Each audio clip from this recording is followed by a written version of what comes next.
വനം വകുപ്പ് സമഗ്ര പദ്ധതി തയ്യാറാക്കുന്നു. വനം വന്യജീവി പരിപാലന രംഗത്ത് പ്രധാന വെല്ലുവിളികളിൽ ഒന്നായ മനുഷ്യ വന്യജീവി സംഘർഷത്തിന് ശാശ്വത പരിഹാരം കണ്ടെത്തുകയാണ് ലക്ഷ്യം.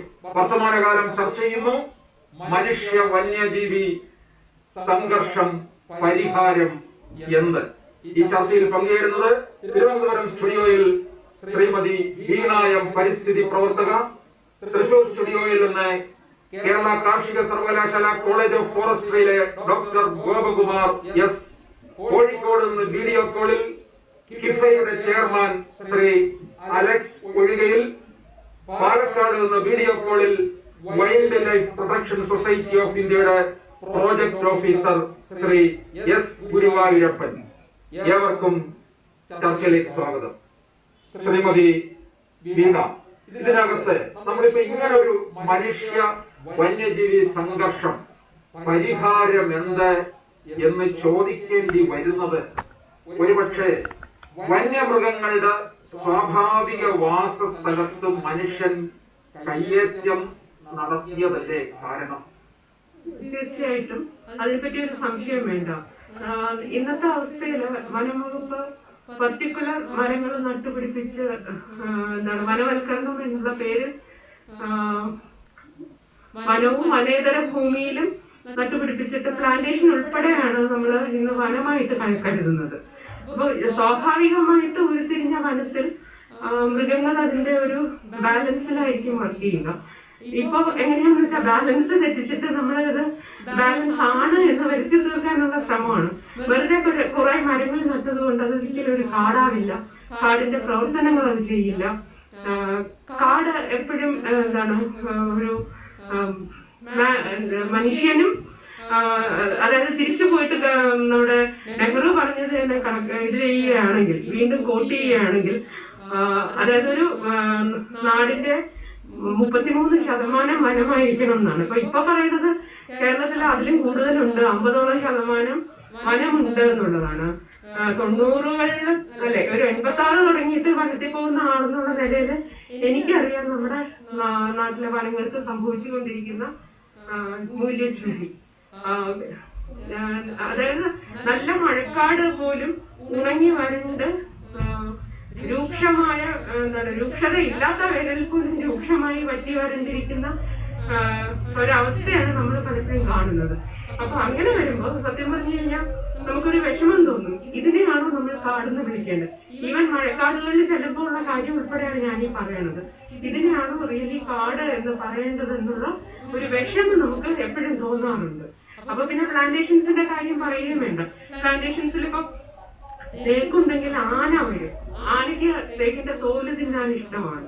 അതൊരു വളരെ എല്ലാവർക്കും അറിയാവുന്ന ഒരു കാര്യമാണ്, കുത്തിപ്പൊളിച്ച് തിന്നുക എന്നുള്ളത്.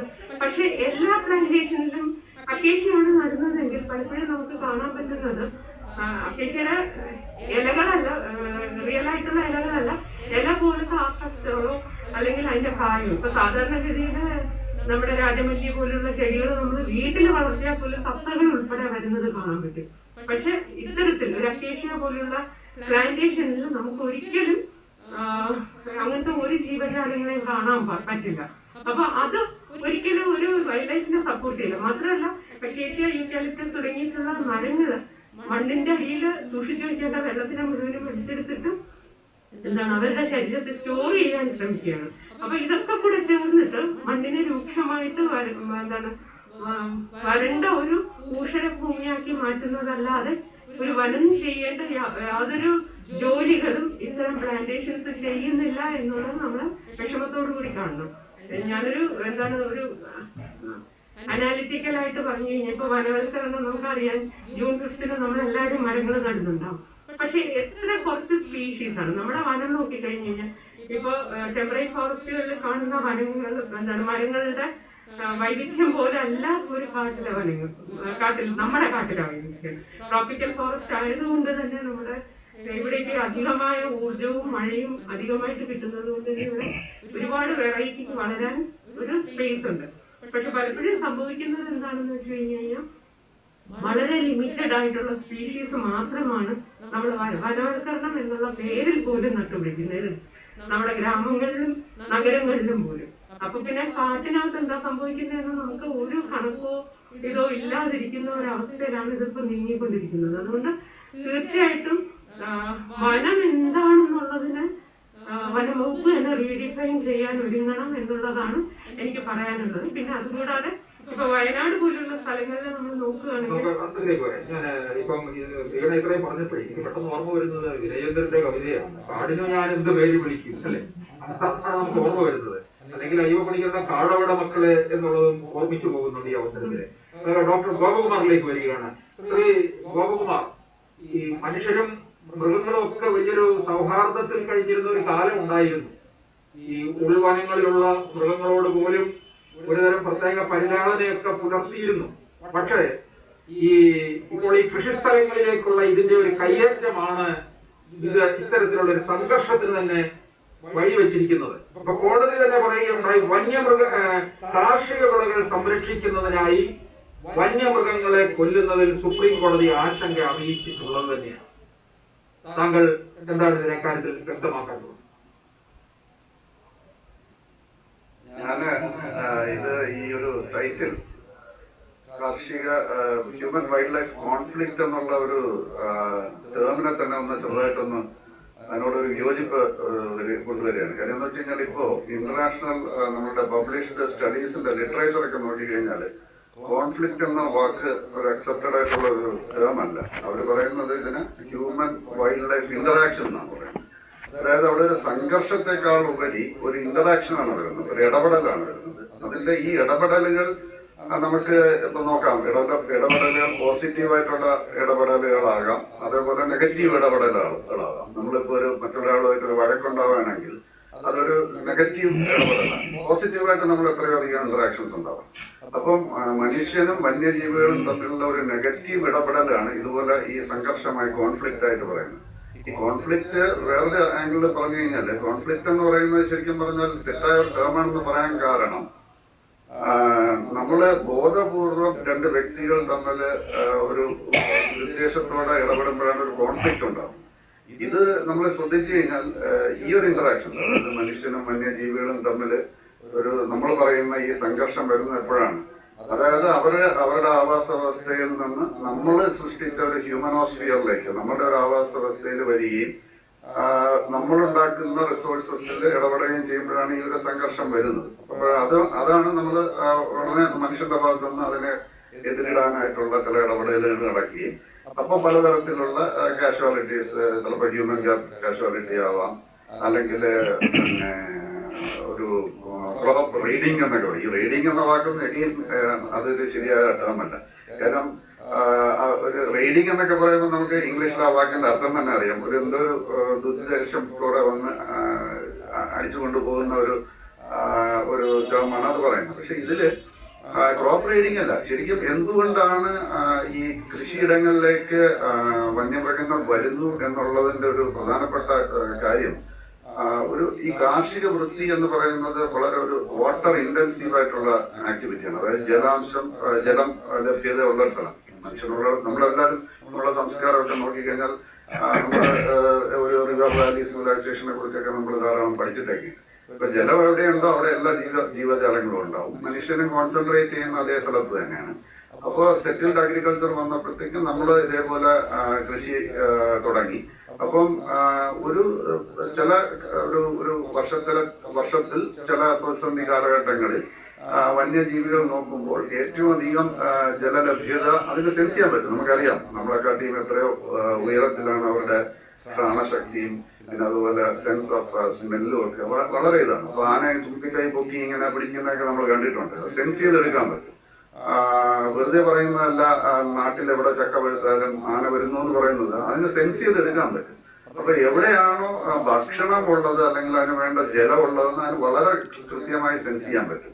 നമ്മുടെ കൃഷിയിടങ്ങൾ എന്നൊക്കെ പറയുമ്പോൾ നെല്ല്, ഫോർ എക്സാമ്പിൾ പാഡി ഫീൽഡ്സ് ഒക്കെ അതിനെ സംബന്ധിച്ചിടത്തോളം പുല്ലാണ്.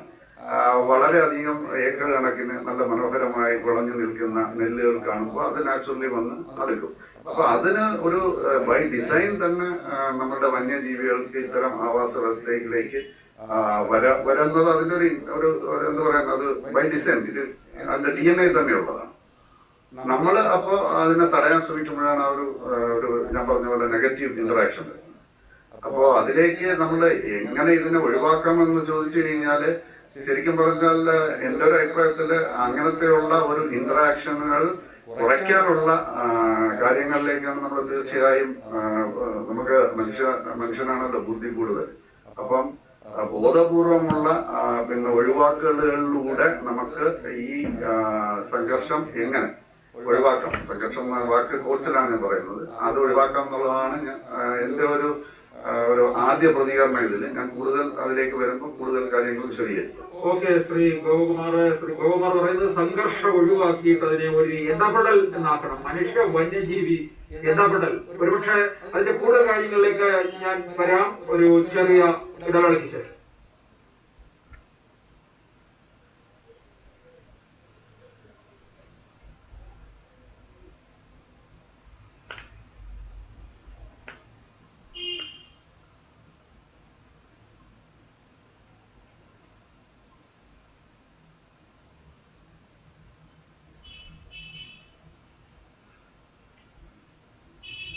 വർത്തമാനം തുടരുന്നു. ശ്രീ എസ് ഗുരുവായൂരപ്പൻ, ഇതിനകത്ത് ശ്രീ ഗോപകുമാർ പറഞ്ഞത് ഇവരെ ഇടപെടലാക്കി മാറണം എന്നുള്ളതാണ്. പക്ഷെ മൃഗങ്ങള് നമ്മളുടെ ഇടയിലേക്ക്, നമ്മളുടെ ആവാസ സ്ഥലങ്ങളിലേക്ക് വന്നുള്ള ഒരു ഇടപെടലായിരിക്കും.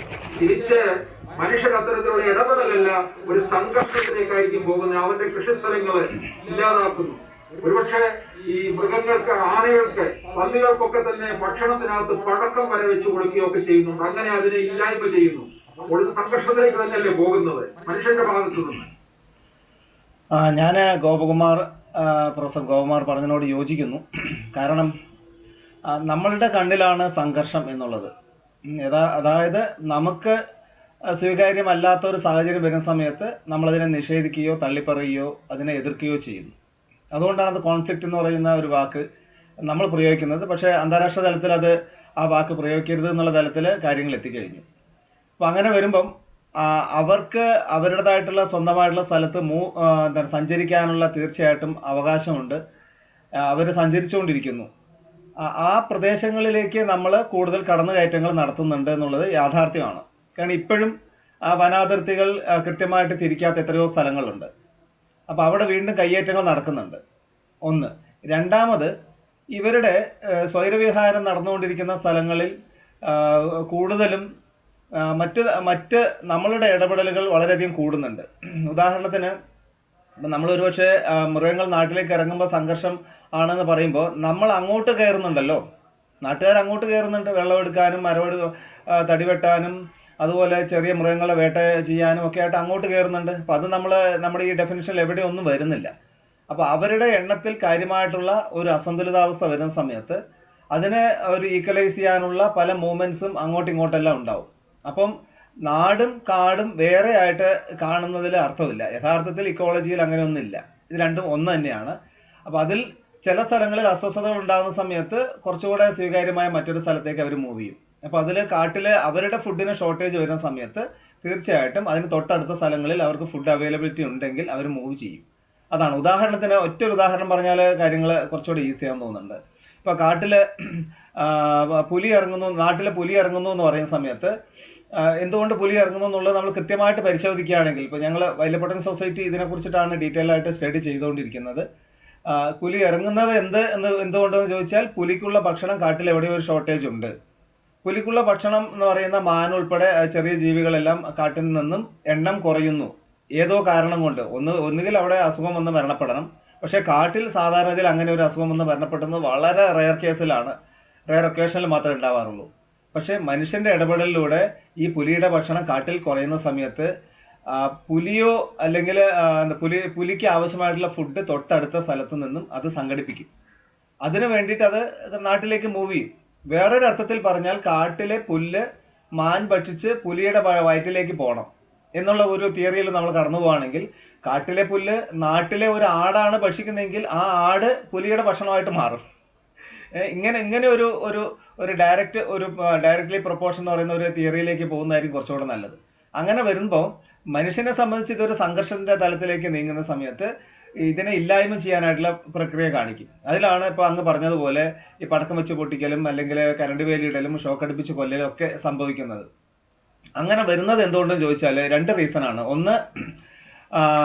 ഒന്ന് ഈ പറഞ്ഞ എന്താണ് പ്രാക്ടിക്കലായിട്ട് ഇക്കോളജിക്കൽ ആയിട്ടുള്ള ബാലൻസ് തെറ്റിയത്. രണ്ടാമതൊരു കാര്യം എന്ന് വെച്ചാൽ ഇങ്ങനെ നഷ്ടപ്പെടുന്ന വിളകൾക്ക് തുല്യമായിട്ടുള്ള നഷ്ടപരിഹാരം സർക്കാരിന്റെ ഭാഗത്തുനിന്ന് ഉണ്ടാവുന്നില്ല. കാരണം നഷ്ടപ്പെടുന്ന ഏത് തന്നെ വിളയായാലും അതൊക്കെ കിട്ടുന്നത് വളരെ കുറഞ്ഞ ഒരു കോമ്പൻസേഷൻ ആണ്. അത് വല്ലപ്പോഴും കിട്ടിയാലായി ഇല്ലെങ്കിലായി. അപ്പൊ അതിൽ ഒരു കൃത്യമായിട്ടുള്ള ഒരു നടപടിക്രമങ്ങൾ വളരെ ഫാസ്റ്റ് ആയിട്ട് മൂവ് ചെയ്യുന്ന ഒരു സിസ്റ്റം ഗവൺമെന്റിൽ വരികയാണെങ്കിൽ തന്നെ വലിയൊരു പരിധി വരെ ഇതൊരു സംഘർഷമല്ലാത്ത ഒരു തലത്തിലേക്ക് നമുക്ക് കുറെയൊക്കെ പരിഹരിക്കാനായിട്ട് സാധിക്കും. വ്യക്തമാണ് ശ്രീ ഗുരുവായൂരപ്പൻ. ശ്രീ അലക്സ് കോഴിയെ ഇവിടെ അത്തരത്തിലുള്ള ഒരു സംഘർഷത്തിലേക്ക് പോകുന്നത് ഇപ്പം നമുക്കറിയാം, കർഷകനെ സംബന്ധിച്ചിടത്തോളം അവന്റെ കാർഷിക വിളകൾക്കാണ് പ്രാധാന്യം കൊടുക്കുന്നത്. എന്തിന്? കാലാവസ്ഥാ വ്യതിയാനത്തിലൂടെ തന്നെ കൃഷിയിൽ ഒരുപാട് മാറ്റം വന്നിട്ടുണ്ട്. അതുപോലെ തന്നെ ഈ പ്രളയത്തിലൂടെ നാശനഷ്ടം ഉണ്ടാകുന്നു. ഇപ്പോൾ വന്യജീവിയിലൂടെയും നാശനഷ്ടം ഉണ്ടാകുന്നു. സർക്കാരിന്റെ ഭാഗത്ത് നിന്ന് കൃത്യമായി അതാത് കാലങ്ങളിൽ നഷ്ടപരിഹാരം കൊടുക്കണമെന്നാണ് ശ്രീ ഗുരുവായൂരപ്പൻ ഇവിടെ പറഞ്ഞിരിക്കുന്നത്. പക്ഷെ അതൊക്കെ പലപ്പോഴും പ്രാവർത്തികമാകാറില്ല എന്നുള്ളതാണ്. തക്കതായ ഫലം അവിടെ ലഭിക്കുന്നില്ലല്ലോ. നഷ്ടപരിഹാരത്തിന്റെ കാര്യം ഓർമ്മിക്കട്ടെ, നമുക്ക് അതിന് മുമ്പായിട്ട് ബേസിക് ആയിട്ടുള്ള കണക്ക് പരിഹരിക്കേണ്ടത്. ദൗർഭാഗ്യവശാൽ ഈ ചർച്ചയിൽ പങ്കെടുക്കുന്ന മോഡറേറ്റർ അടക്കം നിങ്ങളുടെ ബാക്കി 3 ആൾക്കാരും കടുത്ത വന്യജീവി പ്രേമികളായിട്ടാണ് സംസാരിക്കുന്നത്. മോഡറേറ്റർ ചർച്ച തുടങ്ങിയത് തന്നെ കയ്യേറ്റം നടന്നുകൊണ്ടല്ലേ മൃഗങ്ങൾ കയറി വരുന്നത് എന്നുള്ള ഒരു കേസിലൂടെയാണ്. അത് ശരിക്കും പക്ഷപാതിത്വപരമായിട്ടുള്ള ഒരു കേസാണ്. മോഡറേറ്റർ അങ്ങനെയല്ല ചെയ്യുന്നത്. ഓക്കെ, അപ്പൊ തന്നെ അതിലേക്ക് പിന്നീട് വരാം. ബേസിക് ആയിട്ടുള്ള കുറച്ച് ഡേറ്റ നമ്മൾ നോക്കണം. നമ്മൾ വന്യജീവി സംഘർഷം എന്നുള്ള പദം തെറ്റാണ് എന്ന് ഡോക്ടർ പ്രഭുകുമാർ പറഞ്ഞു. അതിനോട് യോജിക്കുകയാണ്. ഇത് സംഘർഷമല്ല, ഇതൊരു വൺ സൈഡ് അറ്റാക്ക് ആണ് എന്നുള്ളതാണ് കർഷകരുടെ പക്ഷം. ഇത് വൺ സൈഡ് അറ്റാക്ക്. സംഘർഷം എന്ന് പറയുമ്പോൾ നേരത്തെ പ്രഭുകുമാർ പറഞ്ഞ പോലെ 2 ഭാഗത്തുള്ള പ്രശ്നങ്ങൾ വരും. അങ്ങനെയല്ല. പിന്നെ ഇന്ററാക്ഷൻ എന്ന വാക്കിൽ കേട്ട് നിങ്ങൾ കാൽപ്പനിക പരിചരിച്ചിട്ട് കാര്യമൊന്നുമില്ല. അങ്ങനെ ഇന്ററാക്ഷൻ ഒന്നുമല്ല, അത് വൺ സൈഡ് അറ്റാക്ക് ആണ്. അത് അറ്റാക്കാൻ തന്നെ കാണണം എന്നുള്ളതാണ് കർഷക പക്ഷം. ഇനി ഇതിന്റെ കുറച്ച് ഡേറ്റ നമുക്ക് പറയാം. കുറച്ച് സമയം തരണം. കഴിഞ്ഞ 10 വർഷത്തിനിടയിൽ കേരളത്തിൽ വന്യജീവി സംഘർഷത്തിൽ അറ്റാക്കിൽ കൊല്ലപ്പെട്ടത് 996 ആൾക്കാരാണ്. ഇത് വനംവകുപ്പിന്റെ കണക്കാണ്. പരിക്കേറ്റവരുടെ എണ്ണം 3585. Reported cases of loss of agriculture മാത്രം 38,585 കണക്കാണ്. ഇത് റിപ്പോർട്ട് ചെയ്ത കേസുകൾ മാത്രമാണ്. ഓക്കെ, ഇത് ഓരോ വർഷം കൂടി വരികയാണ്. 2008, 2009 ഇത് 13 ആളുകൾ കൊല്ലപ്പെട്ടപ്പോൾ 2017-18 168 ആളുകളാണ് കൊല്ലപ്പെട്ടത്. ഇത് കൂടി വരികയാണ്. ഈ കണക്കിനെ പറ്റി ആരും സംസാരിക്കാതെ നമ്മൾ കവിത ചൊല്ലിയപ്പോ കാടുകളുടെ മക്കളെ കൂടയുടെ മക്കളെ എന്ന കവിതകളുടെ കാര്യമില്ല. യാഥാർത്ഥ്യം മനസ്സിലാക്കണം. ഇനി ഇതിന്റെ ഏറ്റവും അടിസ്ഥാനപരമായിട്ടുള്ള ഒരു കാരണം ഞങ്ങൾ മനസ്സിലാക്കുന്നത്, കേരളത്തിലെ വനത്തിന് ഉൾക്കൊള്ളാൻ പറ്റാത്ത രീതിയിൽ വന്യമൃഗങ്ങളുടെ എണ്ണം കൂടുന്നു എന്നുള്ളത് ഒരു യാഥാർത്ഥ്യമാണ്. അതുകൊണ്ട് തന്നെയാണ് ഈ അടുത്ത കാലത്ത് ഇത്രയും രൂക്ഷമായിട്ടുള്ള അറ്റാക്കുകൾ വരുന്നത് എന്നാണ് ഞങ്ങൾ മനസ്സിലാക്കുന്നത്. ഉദാഹരണത്തിന് ഫോറസ്റ്റ് വകുപ്പിന്റെ 2017-18 ആനുവൽ റിപ്പോർട്ട് പ്രകാരം ആനകളുടെ കണക്ക് കൊടുത്തിട്ടുണ്ട്. 1993 കേരളത്തിലെ ആനകളുടെ എണ്ണം 4286 2011 സെൻസസിലാണ് 7490. എന്ന് വെച്ചാൽ 18 വർഷം കൊണ്ട് കേരളത്തിൽ 3204 ആനകൾ കൂടി. ഒരു വർഷം ശരാശരി 170 ആനകൾ കൂടിക്കൊണ്ടിരിക്കുക കേരളത്തില്. കേരളത്തിലെ വനം എന്ന് പറയുന്നത് 29% ഫിക്സായി നിൽക്കുന്നു. 1980 ഫോറസ്റ്റ് കൺസർവേഷൻ ആക്ട് വന്ന അന്ന് മുതൽ കേരളത്തിൽ 29% വനമുണ്ട്. അത് ചെറിയ രീതിയിൽ കൂടിക്കൊണ്ടിരിക്കുക. ലേറ്റസ്റ്റ് കണക്ക് പ്രകാരം 29.6% കേരളത്തിലെ വനം. അത് റിസർവ് ഫോറസ്റ്റ്. നേരത്തെ നമ്മൾ ആദ്യം സംസാരിച്ച മാഡം പറഞ്ഞ 50% കൊണ്ടുവന്നെന്ന് പറഞ്ഞ ഫ്രീ കവറാണ്. അത് വേറെ കോൺസെപ്റ്റാണ്. റിസർവ് ഫോറസ്റ്റ്, അതായത് റിസർവ് ഫോറസ്റ്റും വെസ്റ്റേൺ ഫോറസ്റ്റും അടക്കം ഫോറസ്റ്റ് വകുപ്പിന്റെ അഡ്മിനിസ്ട്രേറ്റീവ് കൺട്രോളുള്ള സ്ഥലം 29.6% കേരളത്തിൽ. 30 ലക്ഷം ഏക്കർ സ്ഥലം വരും. ഇത് കഴിഞ്ഞ 40 വർഷമാണ് കേരളത്തിലെ ഫോറസ്റ്റ് വകുപ്പിന്റെ കൺട്രോളുള്ള സ്ഥലമാണ്. ആ ഒരു സ്ഥലത്ത് ആനകളുടെ എണ്ണം കൂടുന്നു. തീർച്ചയായും നല്ലത് തന്നെ. നമ്മൾ ഇത്രയും കാലം നടപ്പാക്കിക്കൊണ്ടിരുന്ന വന്യമൃഗ സംരക്ഷണ പ്രവർത്തനങ്ങളുടെ ഫലമായിട്ട് തന്നെ എണ്ണം കൂടിയിരിക്കുന്നത്. പക്ഷേ ചോദ്യമാണ്, എത്ര എണ്ണം വരെ കൂടും? ഫോറസ്റ്റ് മാനേജ്മെന്റിന്റെ സയന്റിഫിക് ആയിട്ടുള്ള വൈൽഡ് ലൈഫ് മാനേജ്മെന്റ് അടിസ്ഥാനം എന്ന് പറയുന്നത് ക്യാരിങ് കപ്പാസിറ്റി എന്നുള്ള കോൺസെപ്റ്റ് ആണ്. ഓരോ വനത്തിനും ആ വനത്തിൽ ഉൾക്കൊള്ളാൻ പറ്റുന്ന വന്യജീവികളുടെ എണ്ണമുണ്ട്. ആ എണ്ണത്തിന് കണക്കുണ്ട്. അത് അനിയന്ത്രിതമായിട്ട് പെരുകി കഴിഞ്ഞാൽ അത് ഉൾക്കൊള്ളാൻ പറ്റാത്ത രീതിയിലേക്ക് വരികയും അത് പുറത്തേക്ക് വരികയും മനുഷ്യനും കൃഷിക്കും അടക്കം നാശനഷ്ടം ഉണ്ടാക്കുകയും ചെയ്യും. അതിനെപ്പറ്റി എന്താണ് സംസാരിക്കേണ്ടത്? കണ്ണട തീർപ്പാക്കിയ കാര്യമില്ല. ഞാൻ വീണ്ടും ആവർത്തിക്കാണ്, 178 ആനകൾ ഒരു വർഷം കേരളത്തിൽ കൂടുന്നുണ്ട്. ഇത് 2011 കണക്കാ. 18 വർഷം കൊണ്ട് 3200 കൂടി. അടുത്ത 20 വർഷം കൊണ്ട് വേറൊരു 3000 കൂടും. ഈ ആനകളുള്ള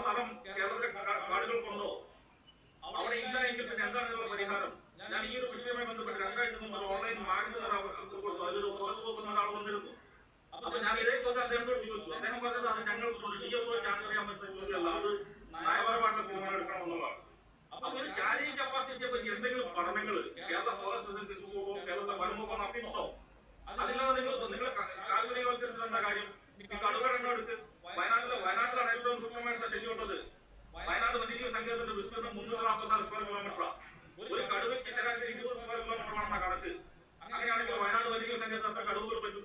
കൂടിപ്പോയ 17 കടുവകളെ പറ്റും. ലൈസൻസ് കണക്ക് പ്രകാരം 120 അഡൽട്ട് കടുവകളും 20-25 കസുവ വയനാട്ടിലുള്ളത്. അതായത് അതിന്റെ ക്യാരിങ് കപ്പാസിറ്റിയുടെ 8 ഇരട്ടി വരും. ഈ 140 കടുവകളെ ആക്രമണം ചെയ്യണമെന്നുണ്ടെങ്കിൽ വയനാട്ടില് മൊത്തം 2000 സ്ക്വയർ കിലോമീറ്റർ സ്ഥലമാണ് അവിടെ. വയനാട് ജില്ല മൊത്തം 1000 സ്ക്വയർ കിലോമീറ്ററേ ഉള്ളൂ. അപ്പം ഇതാണ് എന്റെ മെയിൻ ഫാക്ട്. ഈ ഒരു ഫാക്ട് മനസ്സിലാക്കാൻ നിങ്ങൾക്ക് അതിലൊരു സമയം കളയരുത്. യാഥാർത്ഥ്യത്തിലേക്ക് വരൂ. താങ്കൾ പറഞ്ഞത് വളരെ ഗൗരവത്തോടുകൂടി തന്നെ ഉൾക്കൊള്ളുന്നു. എന്നാലും ഇടയ്ക്ക് ജീവിതത്തിൽ അല്പമൊക്കെ താല്പര്യാംശമൊക്കെ വേണ്ടേ? അതുകൊണ്ട് മാത്രം ഞാൻ ഒരു ചർച്ചയുടെ ഇടയിൽ ഒരു 2 കവികളെ ഒന്ന് വോട്ട് ചെയ്തു എന്ന് മാത്രമേ ഉള്ളൂ. ഒരു ചെറിയ ഇടവേളയ്ക്ക് ശേഷം തിരികെ വരാം.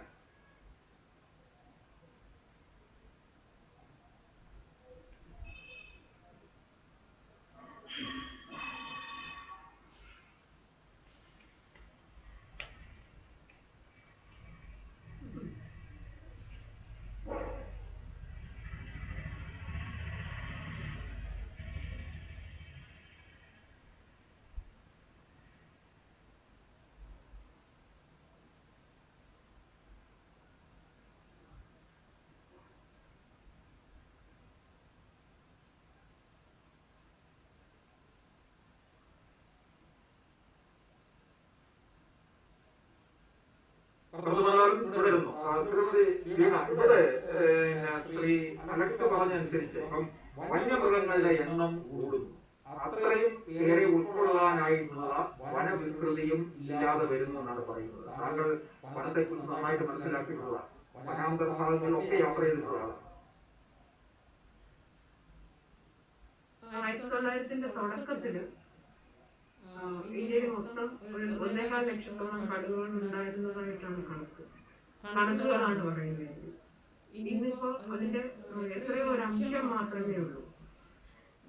വനം കൂടിയിട്ടുണ്ട്, നമ്മൾ ഈ പറയുന്ന ലെവലിൽ വനം കൂടിയിട്ടുണ്ട് എങ്കിൽ സത്യം പറഞ്ഞാൽ ഈ പറഞ്ഞ കോൺഫ്ലിക്റ്റ് അല്ലെങ്കിൽ ഇന്ററാക്ഷന്റെ ആവശ്യമില്ല. അപ്പോ എനിക്ക് തോന്നുന്നത് വനം എന്നുള്ളതിന്റെ ക്വാളിറ്റി മാറിയിട്ടുണ്ട്. നമ്മള് ഇപ്പോഴും 2 ട്രാക്കിൽ സംസാരിച്ചുകൊണ്ടിരിക്കുകയാണ്. വനങ്ങളെയും വനം വകുപ്പ് ഉണ്ടാക്കിയിട്ടുള്ള പ്ലാന്റേഷൻസിനെയും പറ്റിയിട്ടാണ് നമ്മൾ രണ്ടും ഒന്നാണ് എന്നുള്ള മട്ടിൽ നമ്മൾ സംസാരിച്ചുകൊണ്ടിരിക്കുകയാണ്. അത് ഒരിക്കലും നമ്മൾ ആൻസറിലേക്ക് കൊണ്ടുവരില്ല. അത് നമ്മൾ മനസ്സിലാക്കിയേ പറ്റുള്ളൂ.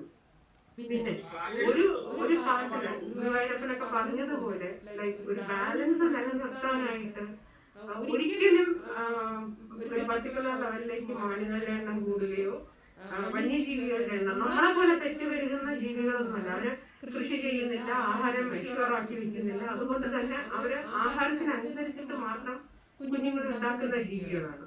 ആഹാരം എക്സ്പ്ലോറാണെങ്കിൽ മാത്രമേ ഇപ്പം ഇപ്പം കടലാമകളുടെ മുട്ടകളെ പറ്റി നമ്മൾ പറയുമ്പോൾ 100 കണക്കിന് മുട്ട തീരത്ത് വന്നിടുന്നുണ്ട്.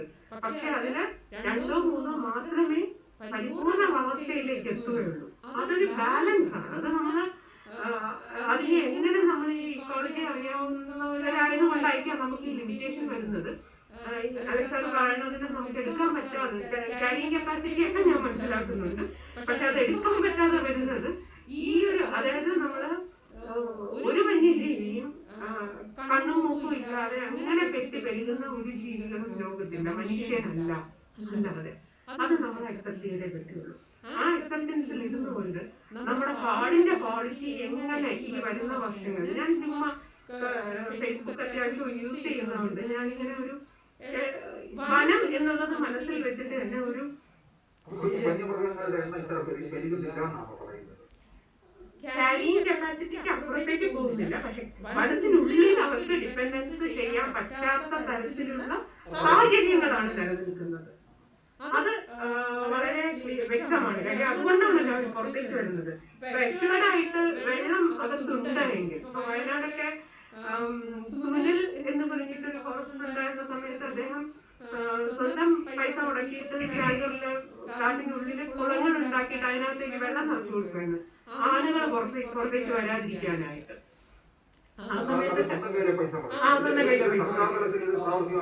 പിന്നെന്താ, തീർച്ചയായിട്ടും ഞാൻ ചോദിക്കുന്നത് വനവകുപ്പിന് എന്തിനാണ് എല്ലാ വർഷവും പുതിയ വാഹനങ്ങൾ വാങ്ങിക്കുന്നത്? അതിന് പകരം വനത്തിനെ എങ്ങനെ ഇംപ്രൂവ് ചെയ്യണം എന്നുള്ളതിന്റെ ചിന്തകളിലേക്ക് പറ്റൂടെ? ഒരുപാട് പേര് ഒരുപാട് തരത്തില് കമ്മിറ്റഡ് ആയിട്ട് വർക്ക് ചെയ്യാനായിട്ട് തയ്യാറുള്ള ഒരു നാടാണ് ഇപ്പോഴും നമ്മളത്. അപ്പൊ അതിനെ നമ്മൾ മേക്ക് യൂസ് ചെയ്യണം. പല വകുപ്പിലുള്ള തന്നെ ഗുഡ് ബ്രെയിൻസിനെ നമ്മൾ യൂസ് ചെയ്തിട്ട് ഇത്തരം പോസിറ്റീവ് കാര്യങ്ങൾ. ഞങ്ങൾ ഈ അടുത്ത കാലത്ത് പത്തനംതിട്ടയിലുള്ള ഒരു ബനാദർശിയോട് ചേർന്നിട്ടുള്ള ഒരു കൗൺസിലർ എന്നെ വിളിച്ചിരുന്നു. അപ്പൊ ഞാൻ പറഞ്ഞു, ഒരു കാര്യം ചെയ്യൂ, നിങ്ങൾ കിട്ടുന്ന സമയത്ത് അവിടുന്ന് എന്താണ് കാട്ടുപോത്തൊന്നുമല്ല, ചെറിയ പന്നികളും മലയണ്ണാനും ഒക്കെ വന്നിട്ട് ഇവിടെ നട്ടുവയ്ക്കുന്ന സാധനങ്ങൾ കൊണ്ടുപോകുന്നു. അപ്പൊ ഞാൻ പറഞ്ഞു, ഒരു കാര്യം ചെയ്യും, നിങ്ങൾ സ്ട്രീറ്റ് ബോൾസ് ഉണ്ടാക്കിയിട്ട് കാട്ടിനകത്തേക്ക് ഇടും. ഈ വരുന്ന മഴക്കാലത്ത് അതൊക്കെ മുളയ്ക്കട്ടെ. കാട്ടിനകത്ത് അഷ്യോർഡായിട്ട് ഫുഡ് കിട്ടുന്ന കണ്ടു കഴിഞ്ഞാൽ നിങ്ങൾ പുറത്തേക്ക് വരാതിരിക്കും. അത് നമ്മളൊരു ബാലൻസിൽ കൊണ്ടുവരാൻ ശ്രമിക്കുന്നതിന്റെ ഭാഗമാണ്. അപ്പൊ അവരുടെ ഫുഡ് എന്താണെന്ന് നമ്മൾ അറിഞ്ഞിട്ട് മനസ്സിനുള്ളിൽ തന്നെ അത് പ്രൊവൈഡ് ചെയ്യാനുള്ള സാഹചര്യങ്ങൾ ഉണ്ടാവണം എന്നുള്ളതാണ് എനിക്ക് പറയാനുള്ളത്.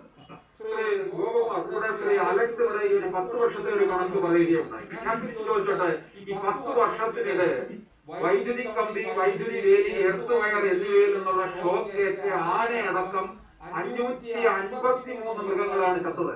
ഈ വന്യമൃഗങ്ങളൊക്കെ പേടിപ്പിക്കാനായിട്ട് നിർമ്മിക്കുന്ന വൈദ്യുതി വേലിയും ജീവനെടുക്കുന്നുണ്ട്. അത് കമ്പിയിൽ നിന്ന് നേരിട്ട് വൈദ്യുതി പ്രസരിപ്പിക്കുന്ന വേലിയിൽ നിന്നാണ് അപകടങ്ങൾ ഉണ്ടാകുന്നത്. ഇങ്ങനെ സംഭവിക്കാറില്ലേ? അപകടങ്ങളുടെ ഞാൻ പറഞ്ഞല്ലേ, ഈ ഇടപെടലുകളിൽ നിന്ന് നമ്മുടെ കർഷക സുഹൃത്തുക്കളെയും കാർഷിക വിളകളെയൊക്കെ സംരക്ഷിക്കേണ്ട ഒരു ഉത്തരവാദിത്വം സർക്കാരിന് ഉള്ളതിനാൽ ഒരുപാട് പദ്ധതികൾ ഈ മേഖലയിൽ നടപ്പിലാക്കിയിട്ടുണ്ട്. അതിന്റെ ഭാഗമായിട്ടാണ് ട്രെഞ്ചും ഈ വൈദ്യുതി വേലിയും പിന്നെ റെയിൽ ഫെൻസ് ഉൾപ്പെടെയുള്ള പല പരീക്ഷണങ്ങളും നമ്മൾ നടത്തി. അതിന്റെ ഭാഗമായിട്ടൊക്കെ ഈ പറഞ്ഞ പോലെ വന്യജീവികൾക്ക് അപകടം സംഭവിച്ചിട്ടൊക്കെയുണ്ട്.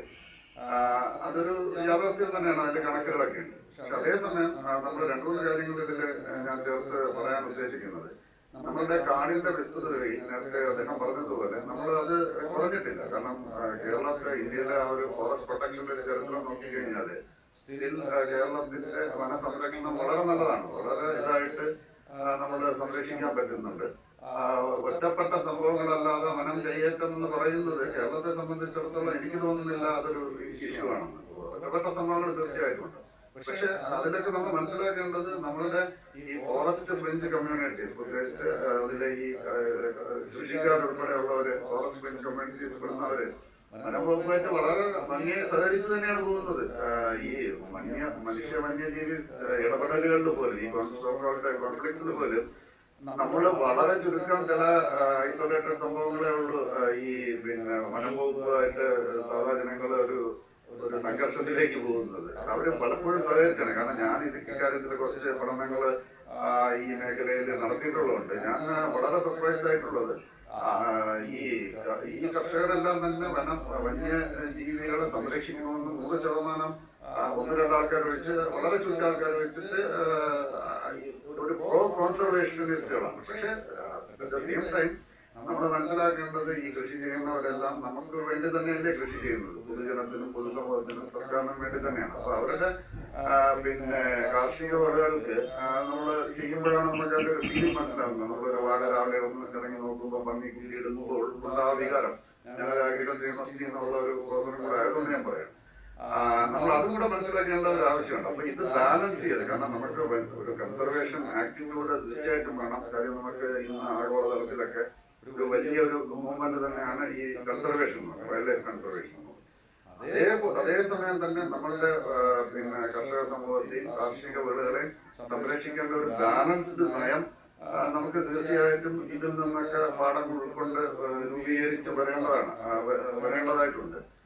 വനം വകുപ്പ് വളരെ ഭംഗിയായി ഇത്തരം കാര്യങ്ങളിൽ ഇടപെടുന്നുണ്ട്. അവരുടെ ലിമിറ്റേഷൻസ്, കാരണം നമുക്ക് ആനയോ കടുവയൊക്കെ അങ്ങനെ തടയാൻ പറ്റില്ല എന്നുള്ള കാര്യം ഇലക്ഷൻ തന്നെ പറഞ്ഞാണ്. കാരണം അതൊരു വലിയ റേഞ്ചൊക്കെ ഹോം റേഞ്ചൊക്കെ ഉള്ള ആനിമൽസ് ആണ്. അപ്പൊ അതിന് തടയാൻ പറ്റില്ല. പക്ഷെ അറ്റ് ദ സെയിം ടൈം ആ ബൗണ്ടറി കടന്ന് നമ്മളുടെ ജീവനോപാധികളെയും ജീവിതത്തെയും ലൈവ്ലിഹുഡിനെ ബാധിക്കുന്ന ഒരു ഇടപെടൽ ഒഴിവാക്കേണ്ടതിന് നമ്മൾ കൂട്ടായ ഒരു പരിശ്രമം തന്നെയാണ് വേണ്ടത്. ഞാൻ ഈ ഒരു കാര്യം കൂടെ പറഞ്ഞതിൽ അവസാനിപ്പിക്കാം. അതായത് ഞാൻ അട്ടപ്പാടിയിൽ ഈ പഠനത്തിന്റെ ഭാഗമായിട്ടുള്ള ഒരു ഊരി പോയപ്പോ, ആന വരുന്ന വഴിയൊക്കെ നടന്നു പോയപ്പോ ഒരു ആദിവാസി സുഹൃത്തിനോട് ചോദിച്ചത്, നിങ്ങളുടെ ഇടയിലൊക്കെ ഈ ആനയൊക്കെ ഇറങ്ങി വന്ന് ഇത്രയും വേറുണ്ടാക്കുന്നുണ്ടല്ലോ, നിങ്ങളുടെ കൃഷിയൊക്കെ നശിപ്പിക്കുന്നുണ്ടല്ലോ എന്ന് പറഞ്ഞപ്പോ അപ്പൊ അദ്ദേഹം പറഞ്ഞത് ആനയ്ക്കുള്ളത് ആന കൊണ്ടും ബാക്കിയുള്ളത് നമുക്ക് കിട്ടും. ഇതാണ് നമ്മളുടെ ബേസിക് ആയിട്ടുള്ള ഒരു കൾച്ചർ, ഒരു സംസ്കാരം എന്ന് പറയുന്നത് പീസ്ഫുൾ എക്സിസ്റ്റൻസ് ആണ്. പക്ഷെ ഇപ്പം ബാലൻസ് ഒക്കെ കുറച്ച് മാറിയിട്ടുണ്ട്.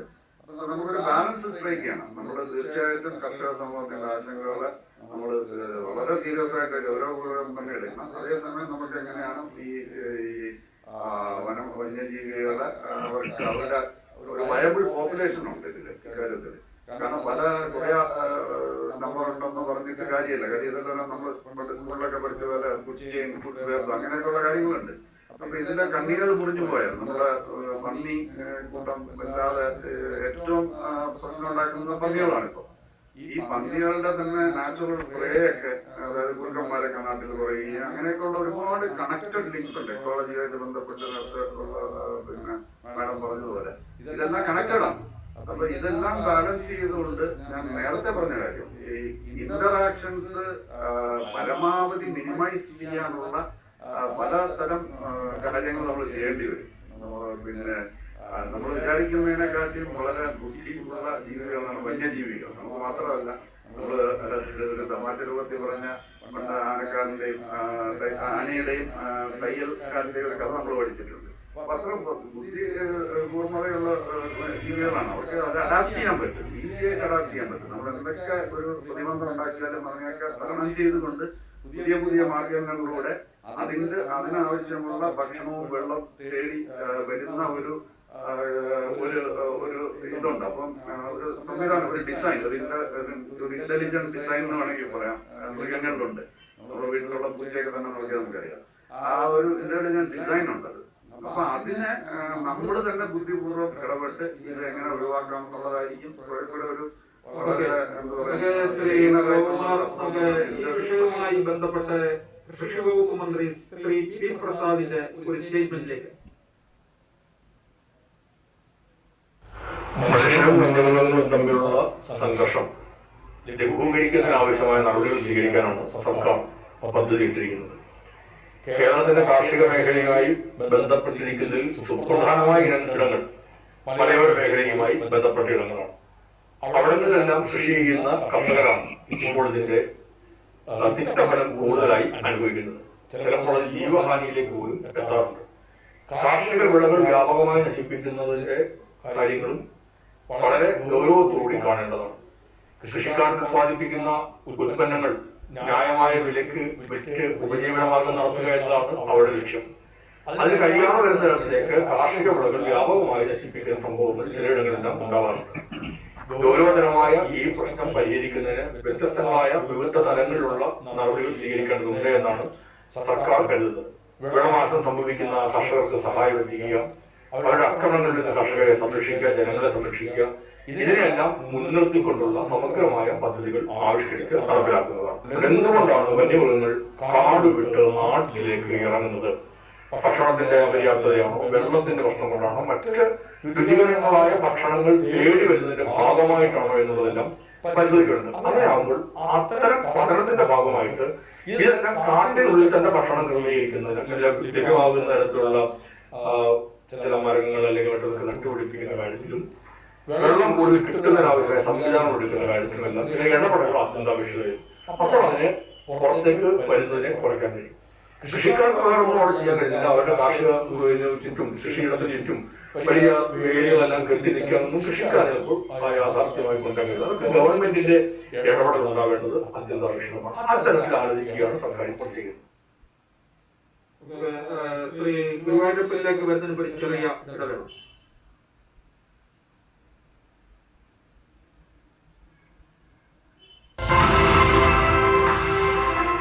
ലോകം ഓരോ ലോകത്തിൽ ഓരോ ആഴ്ചയും നടക്കുന്ന പ്രധാന സംഭവ വികാസങ്ങളുടെ നേർക്കാഴ്ച.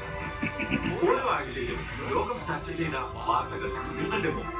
രാഷ്ട്രീയം, ശാസ്ത്രം, സാമൂഹികം, സാംസ്കാരികം, കായികം തുടങ്ങി എല്ലാ മേഖലകളിലെയും പ്രധാനപ്പെട്ട ലോക വാർത്തകൾ അരമണിക്കൂർ. ലോകം ഓരോ വാർത്ത. ഞായറാഴ്ച വൈകിട്ട് 6:30. പുനഃസംപ്രേഷണം ഞായറാഴ്ച രാത്രി 10:30, തിങ്കളാഴ്ച രാവിലെ 8 മണിക്കും, ചൊവ്വാഴ്ച ഉച്ചയ്ക്ക് 1:30. മറക്കാതെ കാണുക ലോകം ഓരോ വാർത്ത നിങ്ങളുടെ ദൂരദർശൻ.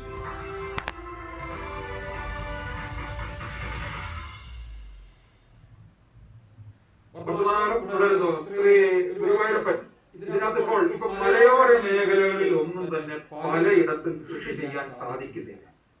കാര്യം പ്രധാനമായിട്ടും ആനകള്, കാട്ടുപന്നി ഇവയൊക്കെ ഇറങ്ങി കൃഷിനാശം ഏറെ വരുത്തുകയാണ്. എനിക്കറിയാവുന്നതാണ്, പത്തനംതിട്ട ജില്ലയിലാണ് ഇത് ഏറ്റവും കൂടുതലായിട്ട് ഉണ്ടാകുന്നുണ്ട്. ഇവിടേക്ക് പക്ഷേ ഇതറിയാവുന്നതാണ്. ഇതിനകത്ത് അപ്പോൾ ഇതാണ് ഇതിനകത്ത് ശാശ്വത പരിഹാരം എന്നുള്ളതാണ്. അതിന് മുന്നോടിയായിട്ട് ശ്രീ അലക്സ് പറഞ്ഞ ഒരു പോയിന്റ്, ഇപ്പൊ കഴിഞ്ഞ 10 വർഷത്തെ കണക്കിൽ ഏകദേശം 900 ശിഷ്ടം ആളുകൾ, ഏകദേശം 1000 കണക്കായിക്കോളൂ, അത്ര പേര് ആളുകൾ മരണപ്പെട്ടിട്ടുണ്ട്. അതായത് ആവറേജ് ഒരു 100 മനുഷ്യർ മരണപ്പെടുന്നുണ്ട് എന്നുള്ളത് വളരെ വലിയൊരു ഫിഗർ തന്നെയാണ്. അതേസമയം ഓരോ വർഷവും റോഡിൽ പൊലിയുന്ന അപകടങ്ങളിലൂടെ മരണപ്പെടുന്ന ആളുകൾ ആയിരക്കണക്കിനാണ് ഒരു വർഷം. അത് നമ്മൾ ചർച്ചയ്ക്ക് എടുക്കുന്നില്ല, എവിടെയും ഒരു ചർച്ചയ്ക്ക് എടുക്കുന്നില്ല. വന്യമൃഗങ്ങളുടെ ആക്രമണം മൂലം ഒരാൾ മരണപ്പെടുന്നുണ്ടെങ്കിൽ അവിടെ റോഡ് ഉപരോധം മുതലുള്ള വൻ പ്രക്ഷോഭങ്ങളാണ് നടക്കുന്നത്. മറ്റ് അപകടങ്ങളാണെങ്കിൽ അത് സാധാരണ അപകടം എന്നുള്ള നിലയ്ക്കാണ് പൊതുവെ നമ്മളെല്ലാവരും ചിന്തിക്കുന്നതും. ആ ഭാഗത്തേക്ക് നമ്മൾ ചർച്ച ചെയ്യുന്നതേ ഇല്ല. എത്ര കുറ്റകൃത്യങ്ങൾ ഓരോ ദിവസവും നടക്കുന്നു, എത്ര പേരാണ് മരണപ്പെട്ടുകൊണ്ടിരിക്കുന്നത്, അതൊന്നും ഒരു സീരിയസ് വിഷയമല്ല. ഇതിപ്പോ തിരിച്ച് പ്രതികരിക്കാത്ത കുറെ ജീവികളായതുകൊണ്ട് എന്തും പറയാം. അവരുടെ ഭാഗത്തുണ്ടാകുന്ന ഓരോ നഷ്ടത്തിനും വലിയ വില ഈടാക്കണം എന്നുള്ള നിലയ്ക്കുള്ള അത് ഒരു ഏകപക്ഷീയമായ ചിന്താഗതി മാത്രമാണ്. അതിന്റെ തന്നെ മറ്റൊരു വശം നോക്കുകയാണെങ്കിൽ ഓരോ വർഷവും മനുഷ്യരുടെ എത്ര വന്യമൃഗങ്ങളെ കൊല്ലുന്നുണ്ട് കണക്കെടുത്താൽ അതൊരു കണക്ക് എടുക്കുന്നത് തന്നെ ഒരു അപകടകരമായിട്ടുള്ള ഒരു നമ്പർ ആയിരിക്കും. ഉദാഹരണത്തിന് എടുത്താൽ ഒരു 3 വർഷം മുമ്പ് കോടനാട്, കോതമംഗലം ആ മേഖലയിൽ, മലയാറ്റൂർ മേഖലയിൽ, അതിരപ്പള്ളി, വാഴച്ചാൽ ഉൾപ്പെടെയുള്ള വനമേഖല ഉൾപ്പെടെയുള്ള മേഖലകളിൽ നിന്ന് വെറും 6 മാസത്തെ കാലയളവിൽ 27 ആനകളെയാണ് ഒരു കൂട്ടം ആളുകൾ കൊല ചെയ്തത്, ആനക്കൊമ്പിന് വേണ്ടിയിട്ട്. ഇത് നമ്മളെല്ലാം അന്ന് ആ കാലത്ത് ചർച്ച ചെയ്തതാണ്. ആ മേഖലയിൽ കുറച്ച് അന്വേഷണവുമായി ബന്ധപ്പെട്ട് ദേശീയ തലത്തിൽ പ്രവർത്തിച്ച ഒരു വ്യക്തിയും കൂടിയാണ്. അതായത് വെറും 6 മാസത്തെ സമയം കൊണ്ട് 27 ആനകളെ കൊന്നു ആനക്കൊമ്പിന് വേണ്ടിയിട്ട്. അപ്പൊ ഇതിനൊക്കെ ചില പ്രതികരണങ്ങളൊക്കെ നമ്മൾ പ്രതീക്ഷിക്കുന്നുണ്ട്. ഓക്കെ, അതവിടെ നിൽക്കട്ടെ. ഇതെല്ലാം അതായത് നമ്മുടെ ഭാഗത്ത് നിന്ന് അങ്ങോട്ട് സംഭവിക്കുന്നുണ്ട് എന്നുള്ളത് ഞാൻ പറയുകയാണ്, അത്രേ ഉള്ളൂ. അപ്പൊ അതിലൂടെ എത്ര ആയിരക്കണക്കിന്, ഇവിടെ 100 പേർ ഒരു വർഷം മരണപ്പെടുന്ന സമയത്ത് ഓരോ വർഷവും 10,000-ലധികം വന്യമൃഗങ്ങൾ മനുഷ്യന്റെ ആക്രമണം കൊണ്ട് കൊല്ലപ്പെടുന്നുണ്ട് എന്നുള്ളതും നമ്മൾ താരതമ്യം ചെയ്യണം. ഓക്കെ, മറ്റൊന്ന്, ഇപ്പോ പത്തനംതിട്ട മാത്രമല്ല എല്ലാ സ്ഥലങ്ങളിലും, ഉദാഹരണത്തിന് ഒരു പെരിയാർ ഒരു ഉദാഹരണമായിട്ട് എടുക്കുകയാണെങ്കിൽ, ഞാൻ ഏറ്റവും കൂടുതൽ കാലം വനം വകുപ്പിൽ വർക്ക് ചെയ്ത് അവിടെയാണ്, സാമൂഹ്യ ശാസ്ത്രജ്ഞനായിട്ടാണ് വർക്ക് ചെയ്തത്. അവിടുത്തെ വേട്ടക്കാർ പോലും മാനസാന്തരപ്പെട്ട് വനസംരക്ഷകരായിട്ട് മാറിയ സാഹചര്യം അവിടെ ഉണ്ടായിട്ടുണ്ട്. ഇന്നും ലോകോത്തരമായിട്ടുള്ള മാതൃക പെരിയാർ കടുവാ സങ്കേതം തന്നെയാണ്. അവിടെ എന്താണ് സംഭവിച്ചു ചോദിച്ചാൽ, ഈ പരിസ്ഥിതി വിദ്യാഭ്യാസം എന്നുള്ളത് വെറുതെ വാക്കുകൾ കൊണ്ട് സംസാരിക്കുന്നതിന് പകരം ജനങ്ങളുടെ ജീവിതവുമായിട്ട് ബന്ധപ്പെടുത്തി അവിടെ ചില പ്രക്രിയകൾ ചെയ്തിട്ടുണ്ടായിരുന്നു. ഇക്കോ ഡെവലപ്മെന്റ് കമ്മിറ്റികൾ രൂപീകരിക്കപ്പെട്ടു. അപ്പോൾ അവിടെ ജനങ്ങളും വനവും വനം വകുപ്പും മൂന്നും ഒരുമിച്ച് പ്രവർത്തിക്കുക. അപ്പൊ അതിനകത്ത് വനത്തിൽ നിന്നും ജനങ്ങളിലേക്കുള്ള സംഘർഷമോ നാശനഷ്ടങ്ങളോ ഉള്ളത് എത്രത്തോളം എന്തൊക്കെയാണെന്ന് മനസ്സിലാക്കി അത് പരിഹരിക്കാനുള്ള ഒരു ശ്രമം നടത്തുക. ജനങ്ങളിൽ നിന്നും വനത്തിന്മേലുള്ള ആഘാതം എത്രത്തോളം ഉണ്ടോ അതിനെ ഒന്ന് എത്രത്തോളം കുറച്ചുകൊണ്ട് ജനത്തിനും വനത്തിനും ഗുണകരമാക്കാനായിട്ട് സാധിക്കും എന്നുള്ളത് പരിശോധിക്കുക. എന്നിട്ട് അതിന്മേലുള്ള പ്രക്രിയകൾ മൈക്രോ പ്ലാൻ എന്നുള്ള രീതിയിലേക്ക് ഓരോ ഗ്രാമ അടിസ്ഥാനത്തിൽ അതിനെ വിശകലനം ചെയ്ത് അതിനുള്ള പദ്ധതികൾ തയ്യാറാക്കി നടപ്പിലാക്കുന്ന ഒരു കാര്യം, അതിനാണ് ഇക്കോ ഡെവലപ്മെന്റ് എന്ന് പറയുന്നത്. അത് പിന്നീട് വളരെ പ്രായോഗികമായിട്ട് വിജയകരമായതുകൊണ്ട് തന്നെ കേരളത്തിലുടനീളം അത് നടപ്പിലാക്കപ്പെട്ടു. ഇപ്പൊ അത് രാജ്യ തലത്തിൽ എല്ലാ സംസ്ഥാനങ്ങളിലും നടപ്പിലാക്കുന്നുണ്ട്. അപ്പൊ അതില് അടിസ്ഥാനപരമായി ഈ കാട് എന്നുള്ളത് മനുഷ്യന്റെ നിലനിൽപ്പിനാണ് എന്നുള്ള തിരിച്ചറിവ് കാടിന്റെ അതിർത്തിയിലുള്ളവർ മനസ്സിലാക്കുമ്പോൾ തീർച്ചയായിട്ടും കാടിന്മേലുള്ള ആക്രമണം തീർച്ചയായിട്ടും കുറയും. അതേസമയം കാട്ടിൽ നിന്നുള്ള അനുഭവങ്ങൾ നമുക്ക് എടുക്കുകയും ചെയ്യാം. കാരണം കാട്ടിൽ നിന്ന് വെള്ളമായിക്കോട്ടെ, മരമായിക്കോട്ടെ, തടിയായിക്കോട്ടെ, പുല്ലായിക്കോട്ടെ, ഇനി എന്തും നമുക്ക് കാട്ടിൽ നിന്ന് എടുക്കാനായിട്ടുള്ള പൂർണ്ണമായിട്ടുള്ള നിയമപരമായിട്ടുള്ള സ്വാതന്ത്ര്യം ജനത്തിന് കിട്ടുന്നു. അതേസമയം ആ പ്രദേശത്തിന്റെ സംരക്ഷണത്തിന്റെ ഉത്തരവാദിത്വം ജനങ്ങൾ ഏറ്റെടുക്കുന്നു. വളരെ സക്സസ്ഫുൾ ആയിട്ടുള്ള മോഡലാണ് പെരിയാർ മോഡൽ. അതിൽ നമുക്കെല്ലാം അഭിമാനിക്കാനും പറ്റും. ഒരുപക്ഷെ ഇന്ന് കേരളം ലോകത്തിൽ നമ്പർ 1 ആയിട്ട് അറിയപ്പെടുന്നതിൽ ഒരു മേഖല ഈ മാതൃക തന്നെയാണ്. അത് തന്നെ നമുക്ക് പറമ്പിക്കുളത്തും മറ്റൊരർത്ഥത്തിൽ അത് സക്സസ് ആയിട്ട് പോകുന്നുണ്ട്. ഇപ്പൊ വയനാടിനെ സംബന്ധിച്ച് ഇദ്ദേഹം അലക്സ് പറഞ്ഞതിൽ വാസ്തവവിരുദ്ധമായിട്ടുള്ള കാര്യം ഉണ്ടെന്നാണ് ഞാൻ മനസ്സിലാക്കുന്നത്. ഉദാഹരണത്തിന് ഈ ഇപ്പൊ കടുവാ സെൻസസിനെ സംബന്ധിച്ച് വയനാട് ജില്ലയിൽ ഇത്ര കടുവ എന്ന് നമുക്ക് പറയാൻ സാധിക്കില്ല. കാരണം ഇതെല്ലാം തന്നെ നാഷണൽ ടൈഗർ കൺസർവേഷൻ അതോറിറ്റി ഇത് കണക്കെടുക്കുന്നത് ലാൻഡ്സ്കേപ്പ് ബേസിസിലാണ്. വയനാടിനെ സംബന്ധിച്ച് അവിടെ ബന്ദിപ്പുര ടൈഗർ റിസർവ് ഉണ്ട്, നാഗർഹോളയുണ്ട്, മുതുമല ടൈഗർ റിസർവ് ഉണ്ട്, എല്ലാം കണക്റ്റഡ് ആണ്. അപ്പോൾ ഈ ആ ഒരു ലാൻഡ്സ്കേപ്പിനെ ബേസ് ചെയ്തുകൊണ്ടാണ് കടുവ സെൻസസ് എടുക്കുന്നത്. അതുപോലെ ഇത്രയും എണ്ണം നമ്മൾ പറയുന്നത് ഇതിന്റെ എല്ലാം ഹോം റേഞ്ചിൽ വയനാടും ഉൾപ്പെടാം എന്നുള്ളത് കൊണ്ട് എല്ലാം വയനാട്ടിലെ കടുവയാണെന്ന് പറയാൻ പറ്റില്ല. ഓക്കെ, അപ്പൊ ഇതിന്റെയൊക്കെ ഒരു മൂവ്മെന്റ് അവിടെ ഉണ്ടാവും എന്നുള്ളത് കൊണ്ട് അതെല്ലാം ഒരു സംസ്ഥാനത്തിന്റെ മാത്രമായിട്ട് നമുക്ക് കണക്ക് പറയുമ്പോൾ തെറ്റിപ്പോകും. മറ്റൊന്ന് ശ്രീ അലക്സ്, ശ്രീ ഗുരുവായൂരപ്പൻ, ശ്രീ അലക്സ്, ഇതിനകത്ത് അപ്പൊ ഈ മൃഗങ്ങളുടെ വംശവർദ്ധനവ് നമുക്ക് തടയാനായിട്ട് പറ്റുമോ, സാധിക്കില്ല? അതിനേക്കാൾ ഇവിടെ നേരത്തെ പറഞ്ഞല്ലോ, ഒരു DFIയുടെ കാര്യം സൂചിപ്പിക്കുകയുണ്ടായി. അദ്ദേഹത്തിന്റെ കയ്യിൽ പൈസ എടുത്താണ് അദ്ദേഹം വനത്തിനുള്ളിൽ ഒരു വാട്ടർ ടാങ്ക് നിർമ്മിച്ചു കൊടുത്തത്. അതുപോലെ സർക്കാർ ഭാഗത്ത് നിന്ന് വന്യമൃഗങ്ങളെ സംരക്ഷിക്കുന്നതിനുള്ള പദ്ധതികൾ പലതും കൊണ്ടുവരാമല്ലോ. ഇവർക്ക് നാട്ടിലേക്ക് ഇറങ്ങാത്ത രീതിയിൽ നടത്താൻ സാധിക്കുമല്ലോ.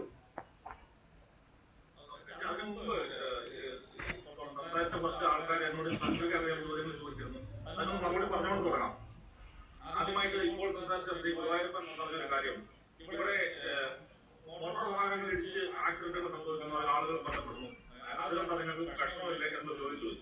എനിക്ക് കുറച്ച് ചോദ്യം ഗുരുവായൂരപ്പനോട് ചോദിക്കാറുള്ളൂ. ഏതെങ്കിലും ഒരു വാഹനം സ്വയം സ്റ്റാർട്ടായി സ്വയം ഓടിച്ചു പോയി ആരെങ്കിലും എടുത്തു വന്നതായിട്ട് കേട്ടിട്ടുണ്ടോ? അങ്ങനെ സംഭവമല്ലോ. ഒരു വാഹനം, മോട്ടോർ വാഹനം ആക്സിഡന്റ് ഉണ്ടായാൽ അതിന് കുടുംബത്തിന് അതിന് പരിപൂർണ്ണമായിട്ട് ഉത്തരവാദിത്വമുണ്ട്. അതിന് ഇൻഷുറൻസ് കിട്ടും. അതിപ്പോൾ വന്യമൃഗ ആക്രമണത്തിൽ കൊല്ലപ്പെട്ട കൊടുക്കുന്ന 10 ലക്ഷം രൂപയാണ്. ഒരു മനുഷ്യജീവന് നിങ്ങൾ ഏതാണ്ടാണ് 10 ലക്ഷം രൂപ വിലയിടുന്നത്? ഞങ്ങൾ കർഷകർ ഉന്നയിക്കുന്ന വളരെ പ്രധാനപ്പെട്ട ഒരു കാര്യം, NACK ആക്ട് പോലെ, ഇൻഷുറൻസ് പോലെ ഒരാൾ വന്യമൃഗ ആക്രമണത്തിൽ കൊല്ലപ്പെട്ട അദ്ദേഹത്തിന്റെ പ്രായം, അദ്ദേഹത്തിന്റെ ജോലി, അദ്ദേഹത്തെ ഡിപ്പെൻഡ് ചെയ്ത ആൾക്കാർ എന്നതൊക്കെ കണക്ക് കൂട്ടി മാന്യമായിട്ട് ഒരു കോമ്പൻസേഷൻ കൊടുക്കണമെന്നുള്ള ഞങ്ങൾ ശക്തമായ ആവശ്യപ്പെടുകയാണ്. വാഹനവുമായിട്ട് വന്യമൃഗങ്ങളെ നിങ്ങൾ കമ്പയർ ചെയ്യരുത് പ്ലീസ്. വന്യമൃഗങ്ങളും ബോധപൂർവം വന്ന് ആരെയും കൊല്ലുന്നില്ല. ആ ഒരു ഫാക്ടും കൂടെ നമ്മൾ മനസ്സിലാക്കണം. വന്യമൃഗങ്ങൾ ഒരിക്കലും മനുഷ്യനെ ആക്രമിക്കാൻ വേണ്ടി ചെയ്യുന്നില്ല എന്നുള്ള യാഥാർത്ഥ്യം കൂടെ നമ്മൾ തിരിച്ചറിയണം.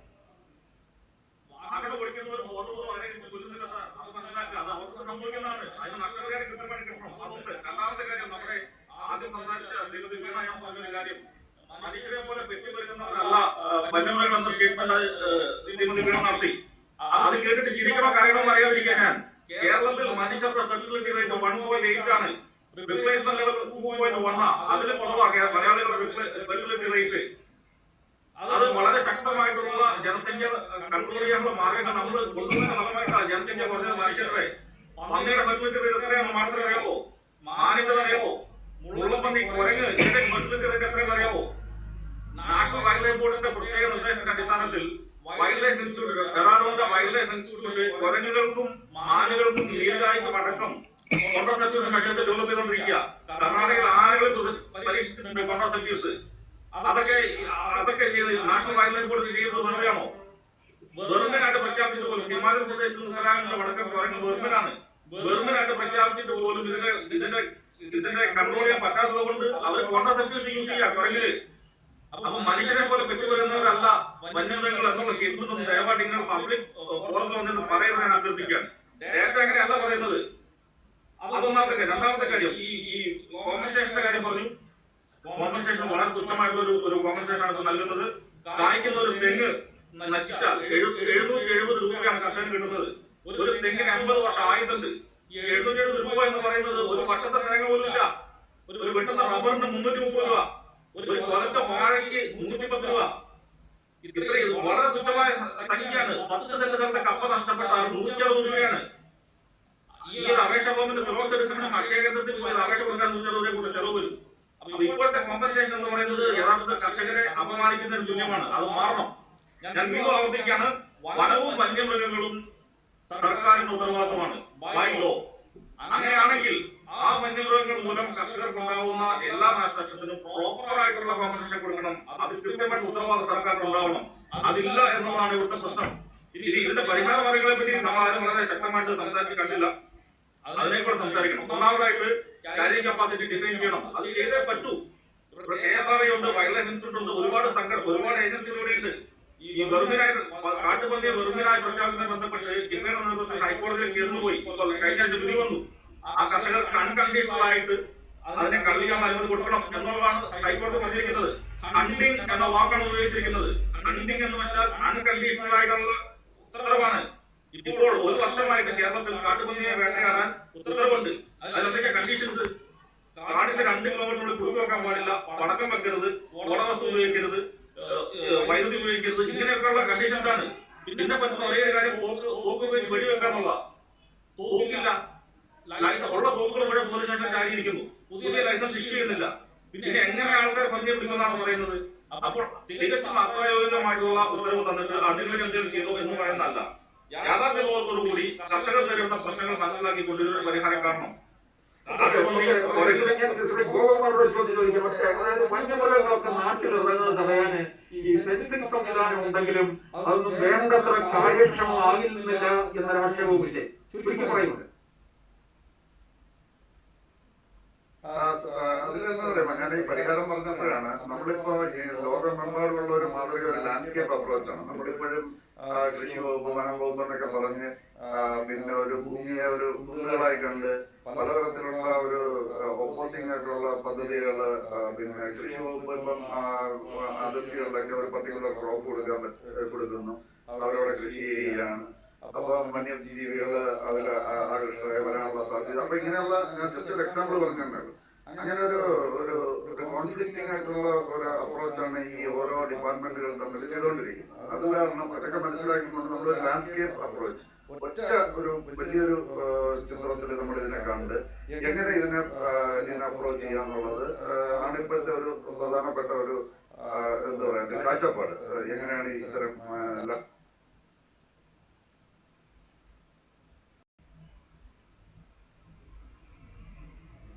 ഇപ്പോഴും ഞാൻ നേരത്തെ പറഞ്ഞത് വളരെ ബുദ്ധിയുള്ള പിന്നെ ഒരു ജീവികളാണ് വന്യജീവികൾ. ആനക്കൊക്കെ തന്നെ പലതരം സ്ട്രാറ്റജീസ്, അഡാപ്റ്റേഷൻ സ്ട്രാറ്റജീസ് ഉണ്ട്. ഏരിയയ്ക്ക് മറിച്ചിടാനും നമ്മളെല്ലാം ചിത്രത്തിലെല്ലാം കണ്ടിട്ടുണ്ടെല്ലാം ഉണ്ട്. പല രീതിയിൽ അത് ഇടപെടും. അപ്പൊ പിന്നെ കൂടാതെ തന്നെ പലപ്പോഴും അങ്ങനെ ആക്ഷേപമുണ്ട്. അതായത് വേണ്ട രീതിയിൽ കറക്റ്റായിട്ട് അത് മെയിൻറ്റെയിൻ ചെയ്യുന്നില്ല. അത് കാരണം അവിടെ മെയിൻ ആനകൾ മറ്റു പക്ഷെ മൊത്തത്തിൽ നോക്കുകയാണെങ്കിൽ പൊതുവെ നല്ല രീതിയിലുള്ള ഒരു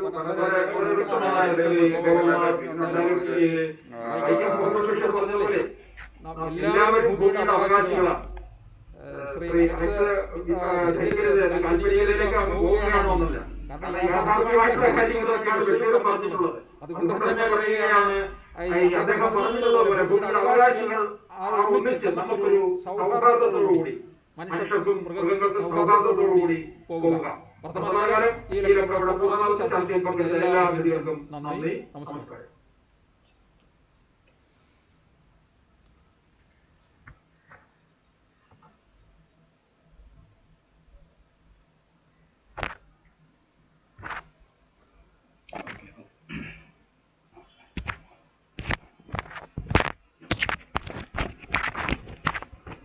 അലക്സുമായിട്ട് പിന്നീട് മറ്റൊരു അവസരത്തിൽ നേരിട്ട് സംസാരിക്കാം.